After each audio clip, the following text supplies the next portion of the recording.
Oke, baik. Assalamualaikum warahmatullahi wabarakatuh.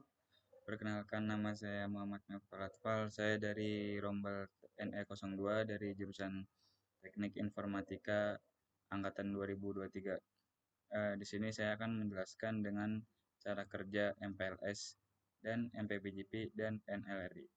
Next. Oke, yang pertama cara kerja MPLS. Di router satu ini dia mulai mengirimkan data dari LAN 1 menuju ke LAN 2 lewat jaringan MPLS. Nah, router 2 ini sebagai LR, di mana itu label HG router.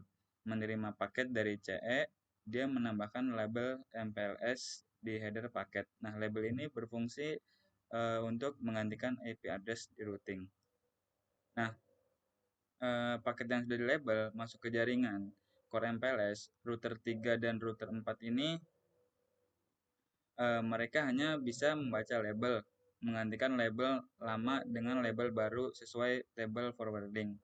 Nah, lalu dia meneruskan paket ke router berikutnya gitu. Terus di router 4 ini di ujung jaringan MPLS di router 5 LER lain menerima paket dengan label terakhir. R5 menghapus label MPLS dan meneruskan paket CE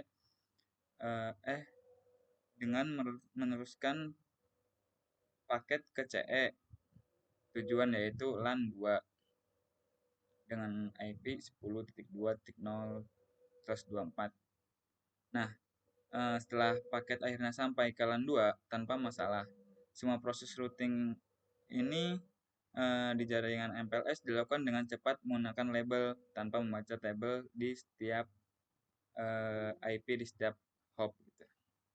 Nah, jadi intinya MPLS dipakai label buat mempercepat routing. Jadi router core di tengah R3 dan R4 nggak perlu baca IP address. Ini bikin jaringan lebih efisien dan cepat. Oke, next. Oke, di sini cara kerja MPBJP. Nah, MPBJP ini itu intinya buat ngatur pertukaran info routing antara router gitu, terutama di jaringan MPLS. Nah, jadi pertama-tama router yang pakai MPBJP biasanya router PE, saling connect dan tukeran info lewat sisi BGP. Nah, info yang ditukar ini berupa prefix jaringan dan label MPLS yang dipakai buat routing paket.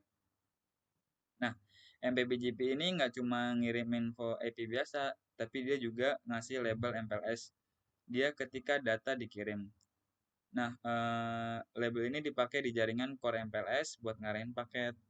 Jadi router core cuma baca label doang, jadi nggak usah pusing sama IP. Dan label ini bikin proses routing jadi lebih cepat gitu. Setelah data nyampe di PE, router tujuan, nah dia itu labelnya dihapus dan data diteruskan ke tujuan akhir. Dan semisal kalau ada perubahan di router atau label, MPBJP ini bakal ngirim update ke router lain. Jadi semua tetap up to date. Jadi pada intinya MPBJP itu ngatur routing dengan lebih fleksibel dan cepat pakai label. Dan dia juga bikin jaringan MPLS jadi lebih efisien. Oke, next. Oke, kemudian terakhir cara kerja NLRI. NLRI ini digunakan oleh router untuk mengirim informasi tentang jaringan mana saja yang bisa dijangkau. Yang kedua, router yang menerima NLRI menggunakan informasi ini untuk membuat tabel routing. Contoh, jika router menerima NLRI dari dua sumber berbeda, ia akan mengevaluasi atribut seperti ASPath atau NextHop untuk menentukan jalur terbaik menuju jaringan tertentu. Nah, jika ada perubahan di jaringan, misalnya jalurnya putus, router yang terdampak akan mengirimkan NLRI baru untuk memperbarui informasi ke router lain. Dengan NLRI ini, router tidak perlu menghitung ulang semua jalur setiap saat karena informasi reachability sudah dikirim secara spesifik dan hanya untuk prefix yang relevan.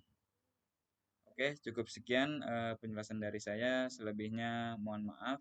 Wassalamualaikum warahmatullahi wabarakatuh.